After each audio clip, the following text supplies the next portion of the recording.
All of his co-workers were gone. What could it mean? Stanley decided to go to the meeting room. Perhaps he had simply missed a memo.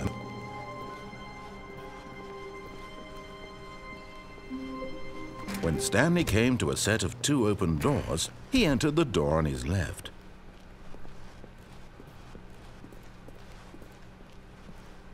Yet there was not a single person here either. Feeling a wave of disbelief, Stanley decided to go up to his boss's office, hoping he might find an answer there. Coming to a staircase, Stanley walked upstairs to his boss's office.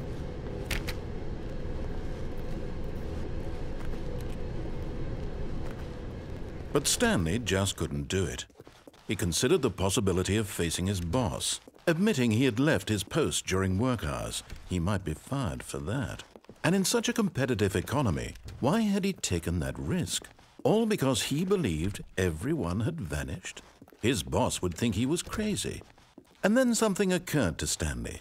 Maybe, he thought to himself, maybe I am crazy. All of my co-workers blinking mysteriously out of existence in a single moment for no reason at all? None of it made any logical sense.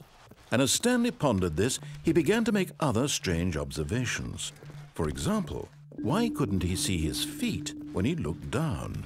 Why did doors close automatically behind him wherever he went? And for that matter, these rooms were starting to look pretty familiar. Were they simply repeating?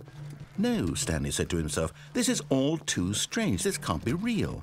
And at last, he came to the conclusion that had been on the tip of his tongue. He just hadn't found the words for it. "I'm dreaming!" he yelled. "This is all a dream." Oh, what a relief Stanley felt to have finally found an answer, an explanation. His co-workers weren't actually gone. He wasn't going to lose his job. He wasn't crazy after all. And he thought to himself, I suppose I'll wake up soon. I'll have to go back to my boring real-life job pushing buttons. I may as well enjoy this while I'm still lucid. So, he imagined himself flying and began to gently float above the ground. Then he imagined himself soaring through space on a magical starfield, and it too appeared. It was so much fun, and Stanley marveled that he had still not woken up. How was he remaining so lucid?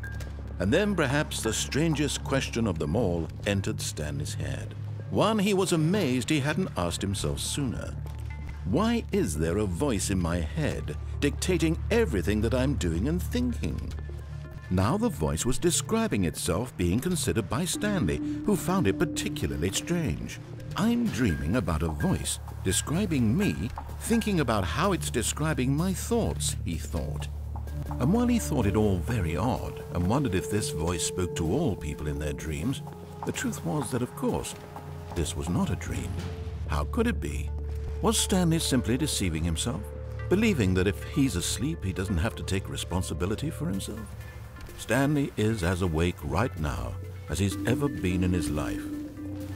Now, hearing the voice speak these words was quite a shock to Stanley. After all, he knew for certain, beyond a doubt, that this was in fact a dream. Did the voice not see him float and make the magical stars just a moment ago? How else would the voice explain all that? This voice was a part of himself too. Surely, if he could just... He would prove it. He would prove that he was in control, that this was a dream. So he closed his eyes gently, and he invited himself to wake up.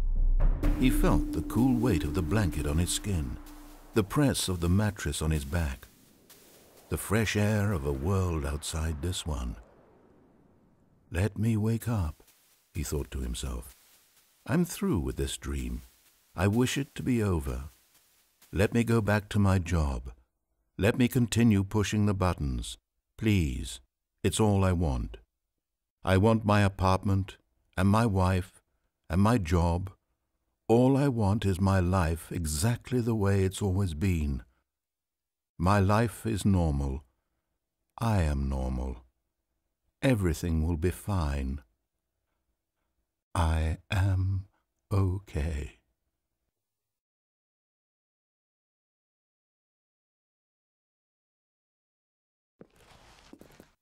Stanley began screaming.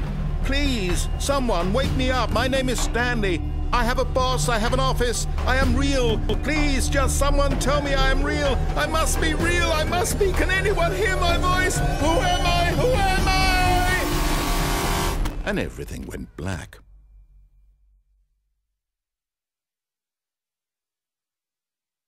This is the story of a woman named Mariella. Mariella woke up on a day like any other. She arose, got dressed, gathered her belongings, and walked to her place of work.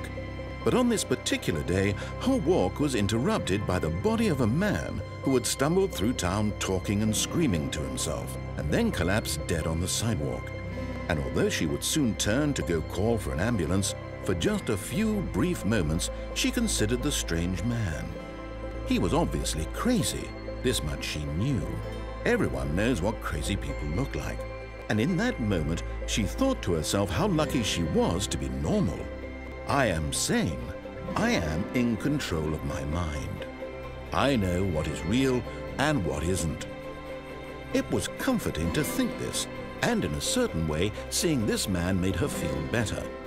But then she remembered the meeting she had scheduled for that day, the very important people whose impressions of her would affect her career, and by extension, the rest of her life.